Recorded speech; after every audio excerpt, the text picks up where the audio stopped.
Hello, मी Ritika. English नवीन वर्षाची सुरुवात जशी गुरुवारपासून झाली होती, तशीच मराठी नवीन वर्षाची सुरुवातसुद्धा गुरुवारपासून झाली होती. आपण जसं न्यू इयरला रिस्टार्ट करतो, तसंच आपल्याला साथ देणाऱ्या गोष्टीसुद्धा क्लीन ठेवणं इम्पॉर्टंट आहे. त्यामुळे मी माझी रूम आणि माझी गाडी, जी मला रोज साथ देते ट्रॅव्हलिंगला, तिला मी स्वच्छ केलं आणि त्यानंतर मग मी फ्रेश व्हायला गेले. कॉर्ड सेट घातला होता, हेअर वॉश केले होते आणि इतकं काही उत्साहाचे सण नाही आहेत आमच्याकडे यावर्षी, त्यामुळे इतकं काय गुढीपाडवा असं काही नव्हतं. बट प्रथेप्रमाणे तर आपल्याला 4 गोष्टी कराव्याच लागतात. त्यामुळे छोटीशी गुढी उभारली होती, तिथे पाया पडला, देवीच्या इथे पाया पडला आणि त्यांच्याकडून आशीर्वाद घेतला, की हे वर्ष पण असं चांगलं जाऊ दे, ज्या गोष्टी ठरवलेल्या आहेत त्या पूर्णत्वात जाऊ दे.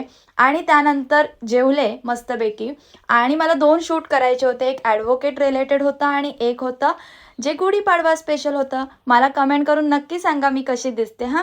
आणि पटापट सर्व केल्यानंतर फोटो वगैरे काढले, जेवले आणि आज होता गुरुवार, त्याच्यामुळे साईबाबांच्या मंदिरात जाणं इज मस्ट. तिथे गेले, तिथे आशीर्वाद घेतला आणि आता मराठी नवीन वर्षाची सुरुवातसुद्धा साईबाबांच्या दर्शनाने झालेली आहे. एकदम मस्त वाटत होतं आणि मला गजरा इतका आवडतो ना की काय सांगू.